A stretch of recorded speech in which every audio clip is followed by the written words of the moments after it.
اس وقت جو ریاست موجود ہے یہ خواہ قومی ریاست ہے یا کوئی، اس میں جب حکومت آپ قائم کرتے ہیں تو کیا اس حکومت کو دین میں کوئی حکم دیا گیا ہے؟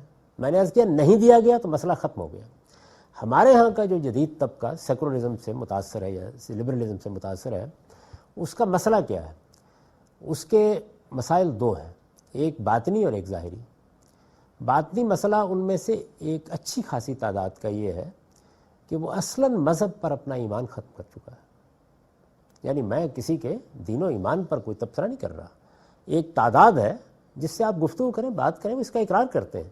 یعنی یہاں پر بھی میں کوئی حکم نہیں لگا رہا، بلکہ وہ خود اس کا اقرار کرتے ہیں۔ وہ یہ کہیں گے آپ کو کہ ہم نہیں جانتے خدا کون ہے، یہ آخرت کیا ہوتی ہے، ملاؤں کی باتیں ہیں، لیکن بہرحال وہ مسلمان ہی کہلاتے ہیں، مسلمانوں کے معاشرے میں رہتے ہیں، مسلمانوں ہی کے طریقے کے مطابق دفن کیے جاتے ہیں، جنازے ان کے پڑھے جاتے ہیں، اور وہ یہ پسند نہیں کرتے کہ اپنے آپ کو مسلمانوں کی جماعت سے الگ کریں۔ یہ ایک طبقہ موجود ہے، لیکن انہی میں ایک طبقہ ایسا بھی ہے کہ جس کا خیال یہ ہے کہ یہ ٹھیک ہے، ہم مسلمان ہیں، ہم نماز بھی پڑھ لیتے ہیں، روزہ بھی رکھتے ہیں، آخرت کا بھی معاملہ ہے، لیکن اجتماعی زندگی کے بارے میں انسانی تجربے نے یہی ہمیں پہنچا دیا ہے کہ جدید قومی ریاست کو سیکولر ہی ہونا چاہیے۔ سیکولرزم اپنی آخری مفہوم میں، اپنے آخری اطلاق میں ایسا ہی ہونا چاہیے اس کو۔ یہ لوگ ہیں کہ جو میرے نزدیک نہ صرف یہ کہ مذہبی لحاظ سے غلط جگہ پر کھڑے ہیں، بلکہ اگر وہ اپنے پیش نظر مقصد کے لحاظ سے بھی دیکھیں تو وہ ایک ہاری ہوئی جنگ لڑ رہے ہیں۔ یعنی جب سیکولرزم اور لبرلزم کے تصورات مغرب میں پروان چڑھے تو ان کا مخاطب مذہبی لحاظ سے کون تھا؟ یعنی مسیحیت تھی۔ مسیحیت میں صدیوں پہلے، یعنی سیدنا مسیح علیہ السلام کی دنیا سے رخصت ہونے کے کم و بیش ایک صدی کے اندر اندر ہی ایک عظیم انقلاب برپا ہو چکا تھا، اور وہ انقلاب کسی حکومت نے، کسی ریاست نے نہیں برپا کیا تھا، وہ ان کے اندر ہی کے مذہبی رہنماؤں نے برپا کیا تھا، سینٹ پال نے۔ اور وہ انقلاب یہ تھا کہ اس میں تورات کی شریعت کو مذہبی استدلال سے مسیحی نقطہ نظر سے الگ کر دیا گیا تھا۔ یعنی یہ واقعہ ہو چکا تھا۔ چنانچہ سیکولرزم کی یا لبرلزم کی ساری جنگ مغرب میں چرچ کے خلاف تھی، اور چرچ اپنے وجود کے پیچھے کوئی حقیقی مذہبی استدلال نہیں رکھتا تھا۔ یعنی کوئی چیز کیا اپنی کوئی بنیاد رکھتی ہے؟ روایت تھی، ایک قائم کر دی گئی، اس میں پوپ کو بڑا غیر معمولی سیاسی اختیار بھی صدیوں تک حاصل رہا ہے، جس کو ول ڈیوراں سٹوری آف سویلائزیشن میں عصر الایمان کہتا ہے۔ یعنی ایج آف فیتھ تھی ایک، جس میں ساری دنیا میں یہی صورتحال تھی، تو اس میں مذہبی لوگوں کو مسیحی دنیا میں بڑا غیر معمولی اقتدار حاصل ہو گیا تھا۔ ہمارے ہاں بھی جیسے کہ شیعہ نقطہ نظر کے لوگ ہیں، اہل تشیع، ان کے ہاں مذہبی علماء کو ایک خاص طرح کا سیاسی اقتدار حاصل ہوتا ہے۔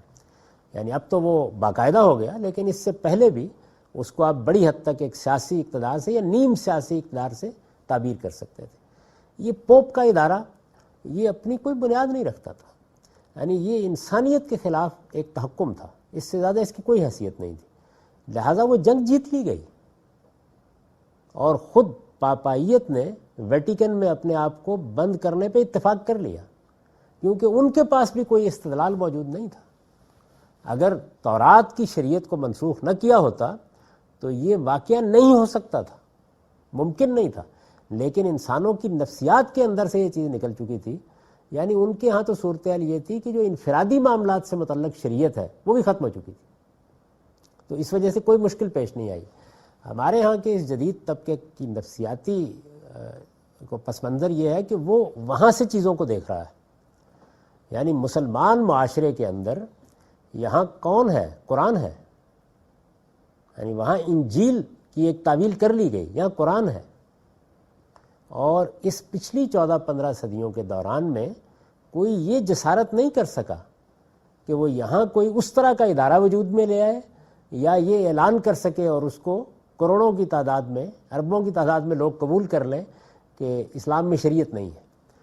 تو اسلام کا کانٹینٹ اگر آپ اس کا مطالعہ کریں، یعنی جو قرآن میں بیان ہوا ہے، جو کانٹینٹ ہے اس کے اندر جس طرح اس کی بنیاد وہ الحکمہ ہے، ایمان و اخلاق، اصل دین ہے، اسی طرح اس کا ایک لازمی حصہ، انٹیگرل پارٹ، جزو لا ینفک اس کی شریعت اور اس کا قانون بھی ہے۔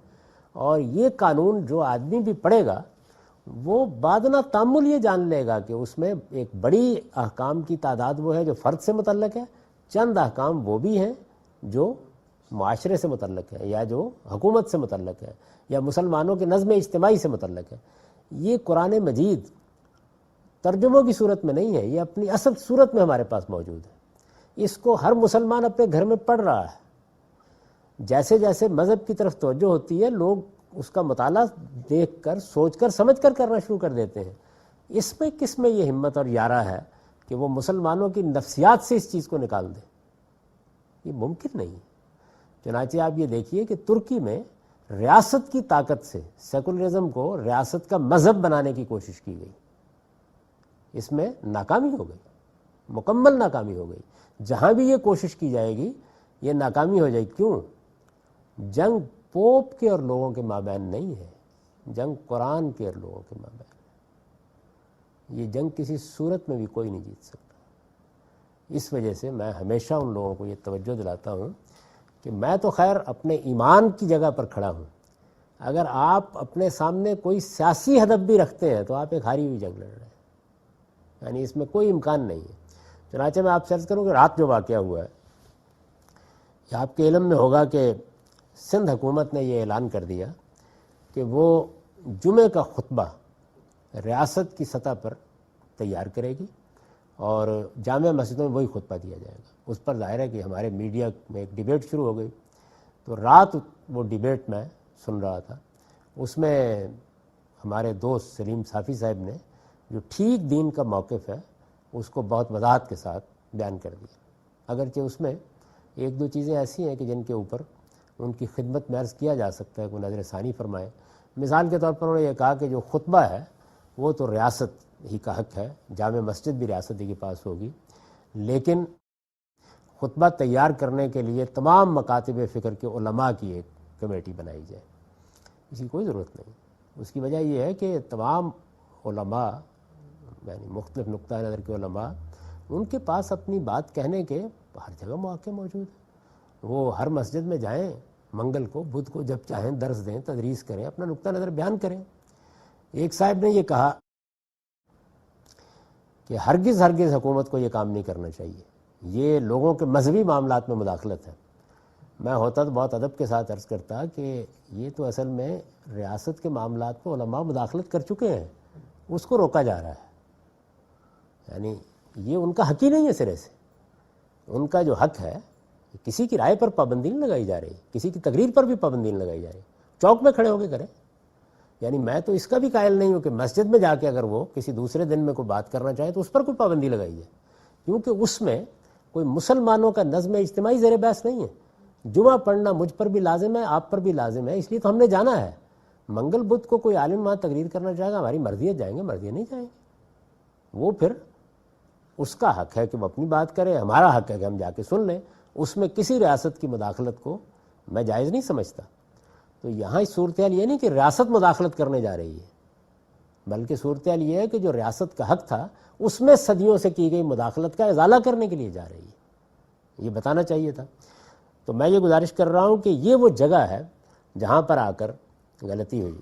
ایک پوائنٹ اگرچہ میرے دوست سلیم صافی صاحب نے اٹھا دیا لیکن اس کو پوری طرح بیان نہیں کر سکے۔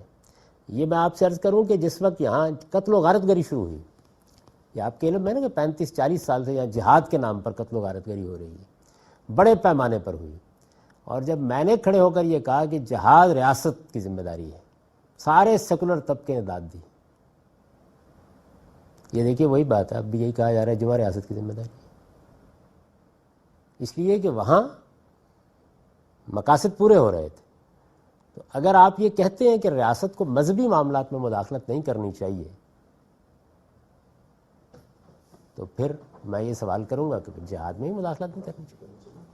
یعنی قرآن مجید نے مجھ کو حکم دیا، میں جہاد کرنے کے لیے نکل کھڑا ہوا، میں نے اپنی ایک پوری کی پوری بٹالین قائم کر لی ہے، آپ کون ہوتے ہیں مداخلت کرنے والے؟